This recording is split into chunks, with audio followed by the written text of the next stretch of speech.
नमस्कार बच्चों। बच्चों आज हम देखने वाले हैं, सेकंड लेक्चर होगा ये हमारा, जो कि क्लास 9 का भी ये चैप्टर चल ही रहा था, नेचुरल रिसोर्सेज के बारे में।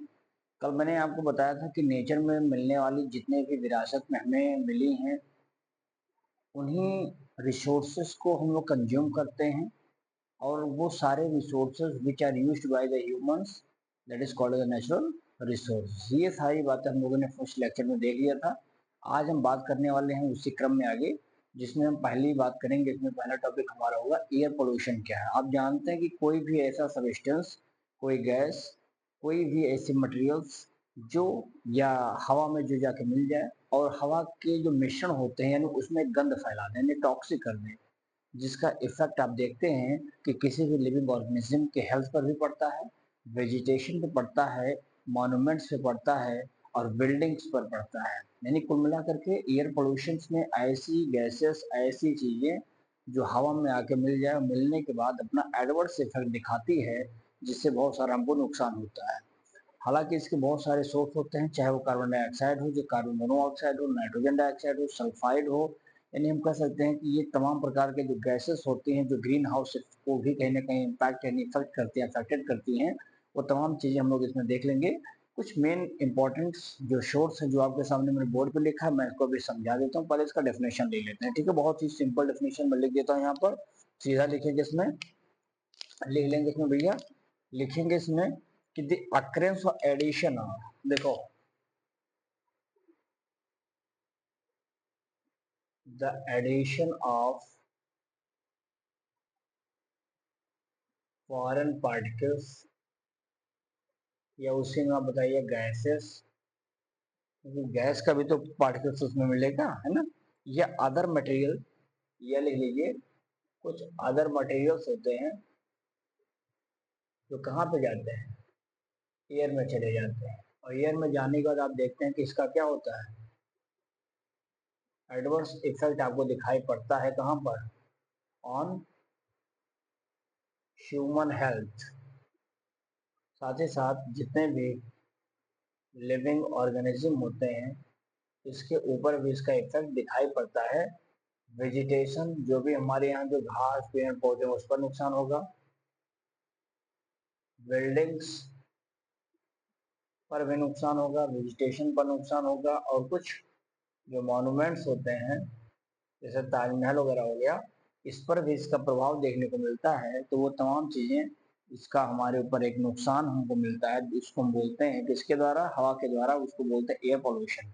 कौन कौन से मेन सोर्स हैं, जो पहले मैं आपको लिख कर बताता हूँ, मैंने लिख भी दिया है, देख लीजिए। जैसे कि आप देखते हैं आयोनाइजिंग रेडिएशन, बहुत सारे होते हैं जो रेडिएशन होते हैं।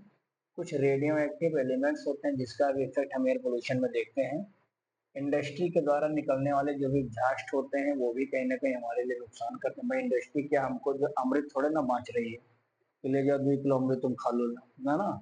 बहुत सारे हार्मफुल गैसेस और बहुत सारे जो है लिक्विड, कह सकते हैं, जो भी नुकसानदायक चीजें छोड़ देती हवा में जाते हैं उड़ के। तो उसका जैसे आप देखें, ज्यादा दूर मत आइए, शुगर फैक्ट्री देखिए कितना ज्यादा जो है नुकसान करता है, हार्मफुल गैसेस को रिलीज करता है एटमॉस्फेयर में। आखिरकार एयर में जाके मिक्स हो जाते हैं, फिर उसका इम्पैक्ट हमको दिखाई पड़ता है। इसीलिए जहाँ पर शुगर फैक्ट्री वगैरह होती है, वहाँ का पूरा माहौल, एरिया, इकोसिस्टम वहाँ का जो भी होता है, बड़ा गंदा दिखाई पड़ता है वो, ठीक है ना। फिर देखेंगे बहुत सारे पेस्टिसाइड, इंसेक्टिसाइड भी नुकसान करते हैं। ऑटोमोबाइल्स के द्वारा, यानी जो आप जो ये बाइक वगैरह देखते हैं, गाड़ी, पेट्रोल इंजन, डीजल से चलाए जाने वाली जो भी सामग्रियां बनाई जाती है, वहां से भी बहुत सारे पोल्यूशन लिक्विड फॉर्म में एयर में निकलते हैं।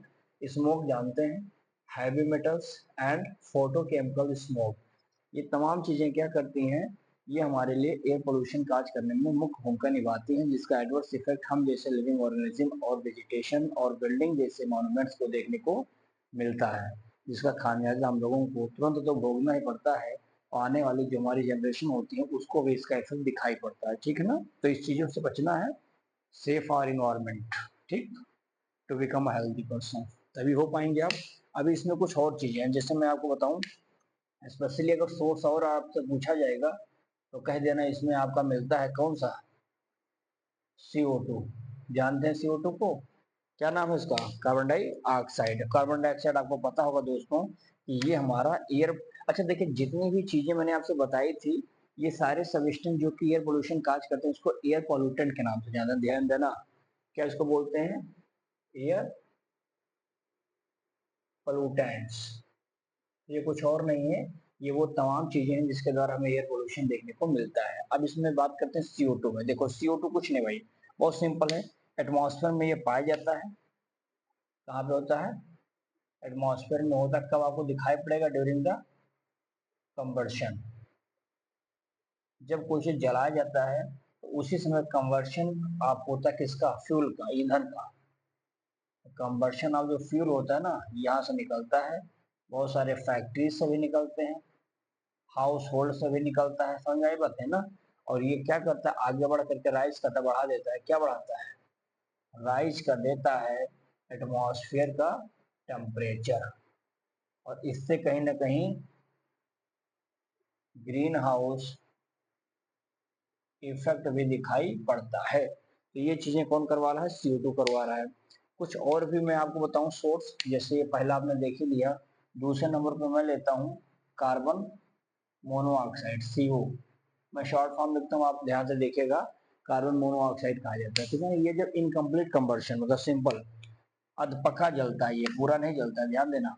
कैसा होता है? ये कब निकलता है? इन कंप्लीट कंबर्शन, है ना। इनकम्प्लीट कंबर्शन ऑफ किसका? वुड का, लकड़ी का। साथ ही साथ आप देख सकते हैं कि लकड़ी तो जलेगा ही जलेगा। चारकोल, क्या होता है ये? चारकोल, ये भी जलते हैं। कुछ फॉसिल फ्यूल भी होते हैं, फॉसिल फ्यूल। ये तमाम चीजें जलती हैं, चाहे इसमें कोल हो, चाहे इसमें पेट्रोलियम हो। ये तमाम चीजें दोस्तों जल करके हमें बताती हैं, जिसमें ऑटोमोबाइल भी होता है, ध्यान देना। ये सब जलने के बाद कंप्लीट रूप से जब जलते नहीं है तो इनके द्वारा जो हार्मफुल, बहुत खतरनाक होता है कार्बन मोनोऑक्साइड। कार्बन डाइऑक्साइड से भी खतरनाक है कार्बन मोनोऑक्साइड। एक होता है कि मर्डर करना, तो धाराएं तो ठीक है, लेकिन आपने अटेम्प्ट टू मर्डर किया है तो बड़ा खतरनाक जनरल सेक्शन के थ्रू लग रहा है। तो ऐसे ये है। कार्बन डाइऑक्साइड निकला तो पता घायल हो गया, लेकिन कार्बन मोनोऑक्साइड तो जान लीजिए कि जख्मी शेर है ये। तो ये बड़ा खतरनाक है, ध्यान दीजिएगा इसको। इसको देख लेंगे। और कुछ इसमें अलग प्रकार के दोस्तों आपको नाइट्रेट, नाइट्रोजन और सल्फर भी होते हैं। क्या होते हैं ये? नाइट्रोजन और सल्फर। तो ध्यान देना, ये लोग भी कहीं ना कहीं नुकसान करते हैं, जिससे गैस निकलते हैं। होता कहाँ पर है? ये जो आप फॉसिल देखते हैं ना, बर्निंग करते हैं ना, तो जो बर्निंग ऑफ फॉसिल आप दिखाई पड़ा होगा आपको, बर्निंग ऑफ फॉसिल फ्यूल। यही बेचारे क्या करते हैं इसी में, चाहे वो कोल हो, चाहे वो पेट्रोलियम हो, इनसे small amount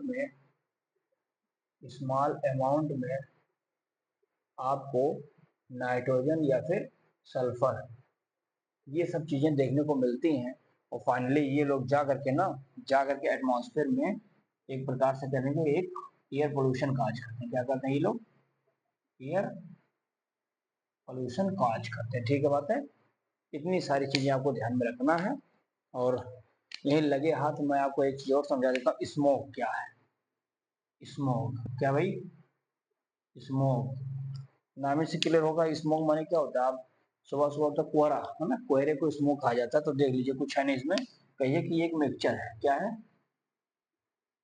mixture of smoke में, है ना। Smoke is a mixture of किसका? स्मोक। स्मोक एक मिक्सचर है ऑफ द स्मोक का। कामा लगाइए। इसी में डस्ट पार्टिकल भी मिल जाएंगे आपको, डस्ट पार्टिकल्स भी मिल रहे हैं, ठीक है। एंड लगाओ यहाँ पे कुछ small small drop of fog जो होते हैं ना, ये फॉर्म होते हैं। क्या होते हैं ये? फॉर्म होते हैं कब? Due to due to condensation, due to condensation. अब ये जैसे यहाँ पर आप देख सकते हैं ना, लिखा मैंने क्या लिखा, ये जो फॉग होते हैं ना, इन्हीं फॉग से ही क्या बनता है? एक फॉर्म होता है और ये कंडेंसेशन में क्या होता है कि आपस में कंडेंस हो जाते हैं, जुड़ जाते हैं, और इस कंडेंसेशन से बनता है जिसमें आप देख सकते हैं कंडेंसेशन ऑफ वाटर। पानी के कंडेंस हो जाने से आपको इस प्रकार के जो रोग होते हैं या इस प्रकार का जो स्मोक होता है वो दिखाई पड़ता है। तो कोहरा कहाँ से बनता है? कोहरा एक पानी है ना, लेकिन पानी आपस में कंडेंस हो जाते हैं। इस प्रकार के बने हुए जो अवक्षेप यानी जो आवरण दिखाई पड़ते हैं आपको, उसी को हम लोग बोलते हैं स्मोक कहा जाता है। ठीक है ना, तो स्मोक एक मिक्सचर है स्मोक का। चलिए इसका सॉल्व लीजिए, फिर आगे इफेक्ट इसका बताता हूँ।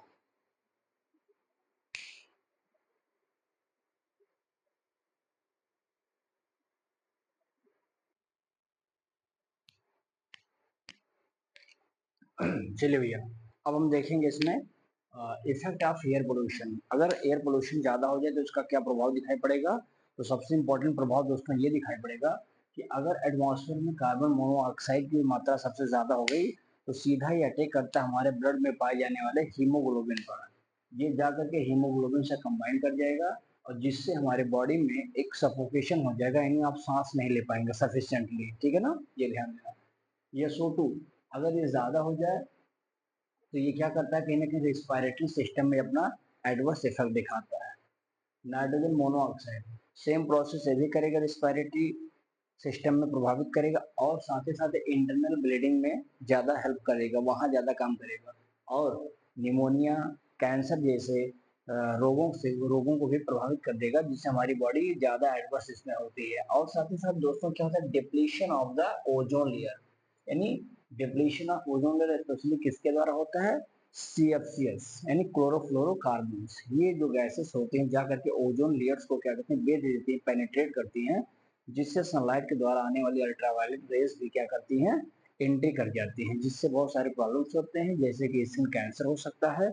जैसे कि आप देख सकते हैं ह्यूमंस का जो इम्यूनिटी पावर होगा धीरे धीरे कमजोर भी हो सकता है ना। तो ये चीजें देखने को आपको मिल सकता है अगर पोल्यूशन की मात्रा ज्यादा हो जाए, तो इस प्रकार से ये अफेक्ट कर सकता है। प्रिवेंशन क्या है, रोकेंगे कैसे? तो हम लेस कर देंगे कंबर्सन, चीजों को जलाना, तपना, इनकम्प्लीट कंबर्शन, ये सब चीजों को बंद करना होगा। ठीक है ना, एब्जॉर्प्शन करने वाली चीजों को धीरे धीरे कम करना, जैसे कि स्क्रैबल ना, स्क्रैबल एडब्जॉर्प्शन को कम करना है, जो कि स्टिकी सब्सटेंस होता है, इसको भी हम लोग क्या करेंगे, कम कर देंगे, जिसकी वजह से जो एयर पोल्यूशन है इसकी मात्रा धीरे धीरे कम हो जाएगी। ठीक है, अब देखेंगे वाटर क्या है। तो वाटर आप जानते हैं कि हमारा जो अर्थ लगभग 71% पानी हमारे अर्थ पे है।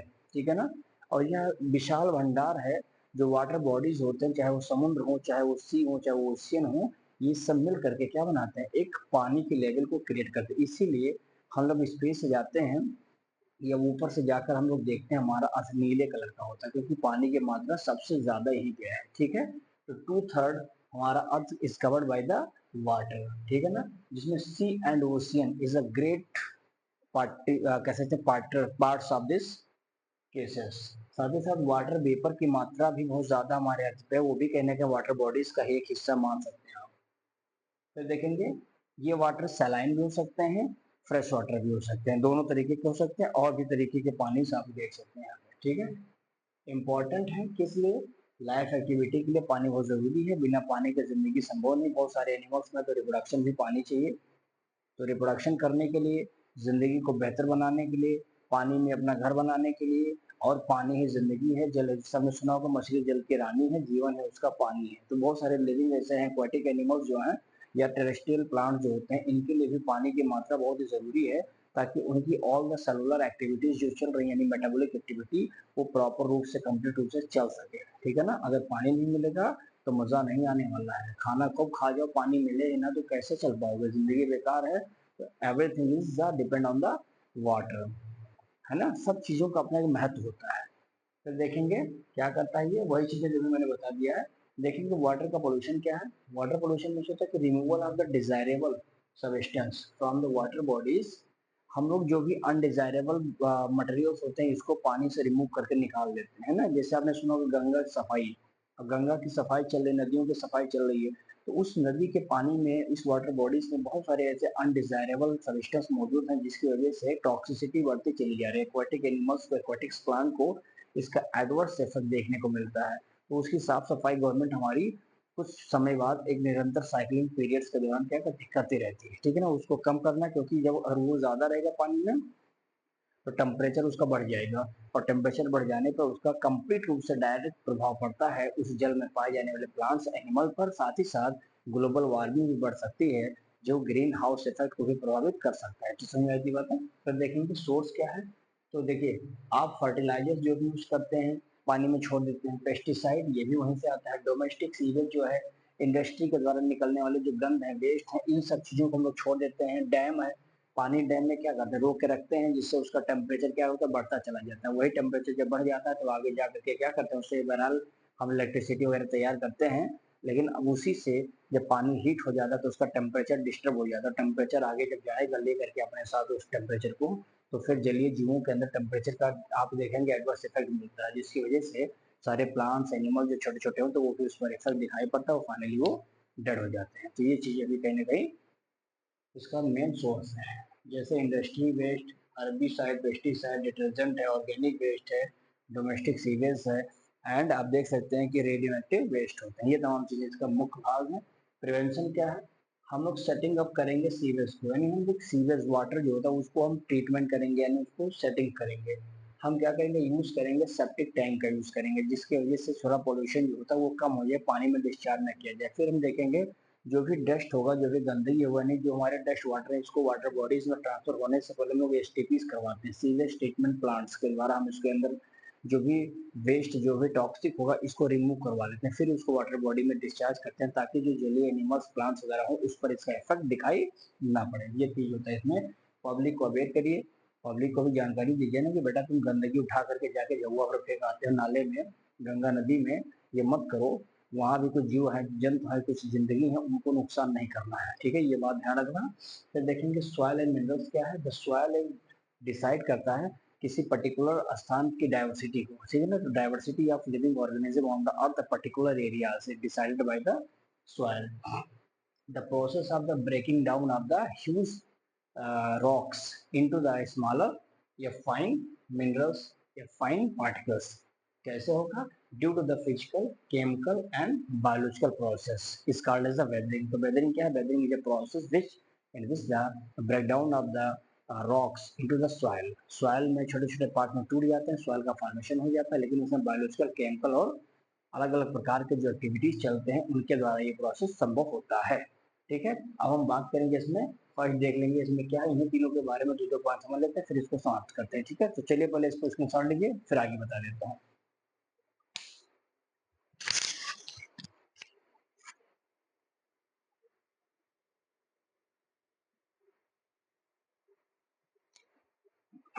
चलिए भैया, अब इसमें एक लास्ट टॉपिक देख लेते हैं दोस्तों। लिखा है कि फॉर्मेशन ऑफ सॉइल, मिट्टी के बनने की प्रोसेस को पेडोजेनेसिस कहते हैं। देख लीजिए, पेडोजेनेसिस है, इसे तीन मेथड के द्वारा करते हैं। पहला हमारा है फिजिकल वेदरिंग, जिसमें हम लोग फिजिकली इसको यूज करते हैं, जैसे कि वाटर है, पानी। अगर पानी दोस्तों क्या करता है, ये क्रेक कर देता है, यानी पानी क्या करता है, क्रेक द सॉइल।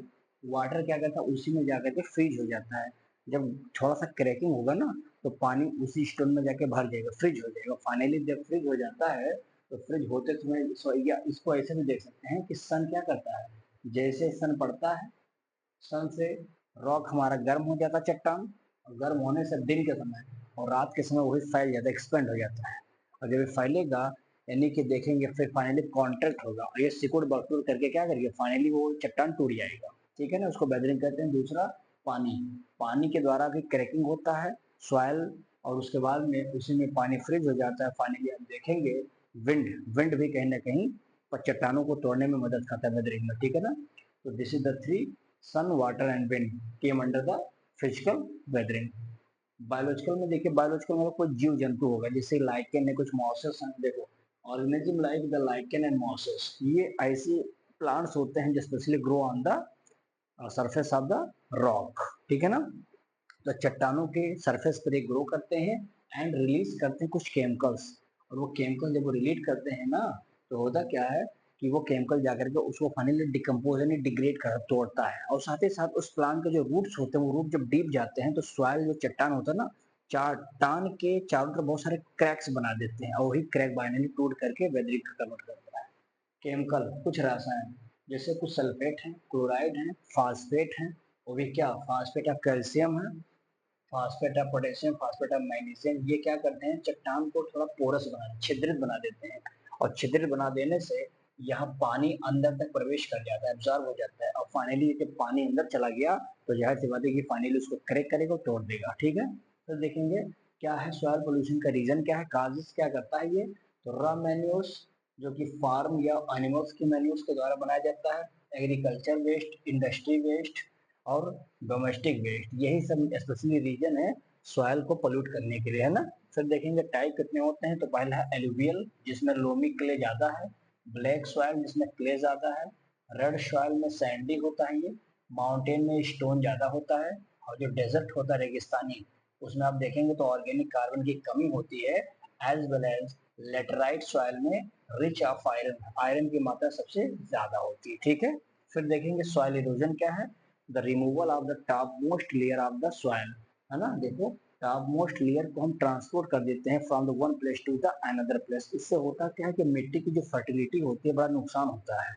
आपने खेतों में खूब तगड़ी फर्टिलाइजर डाल दिया था, अच्छे से रखा हुआ है, लेकिन इतना तेज हवा चला, इतना तेज पानी बहा कि सारा का सारा जो ऊपरी सरफेस का जो लेयर था वो सब लेकर बह गया, तो यानी इसे नुकसान भी हो गया। और ये कैसे रोकेंगे, चारों तरफ से हम प्लांटेशन करवा देते हैं, जिससे प्लांट की जो जड़ें होती हैं वो रूट को जाकर के बाइंड कर दें, जिससे मिट्टी उड़ने में क्या होते हैं, असमर्थ हो जाए। खास तौर पे तालाबों वालाबों के किनारे हम केले का पेड़ लगा देते हैं, ताकि उसके जो झगड़े वाली जड़ें होते हैं वो फैल करके चारों तरफ मिट्टी को क्या करते हैं, बांध देती है। ठीक है, तो चलिए इतना ही रहेगा आज के लिए, बाकी एक लास्ट लेक्चर होगा उसको हम कल देखेंगे, जिससे ये फाइनल चैप्टर हम लोगों को कंप्लीट हो जाएगा। और आशा करता हूँ दोस्तों वीडियो अच्छा लगा होगा, तो वीडियो को लाइक कमेंट सब जरूर करिए, और जो चैनल को भी सब्सक्राइब नहीं किए होंगे चैनल को सब्सक्राइब जरूर कर लेंगे। यदि कोई आपके प्रश्न हैं तो जरूर आप कमेंट बॉक्स में दीजिएगा, उसका निराकरण आपको मिल जाएगा। ठीक है, चलिए फिर मिलते हैं नए लेक्चर के साथ, तब तक के लिए बहुत बहुत शुक्रिया आपका, थैंक यू सो मच। इसका स्क्रीनशॉट ले लीजिए।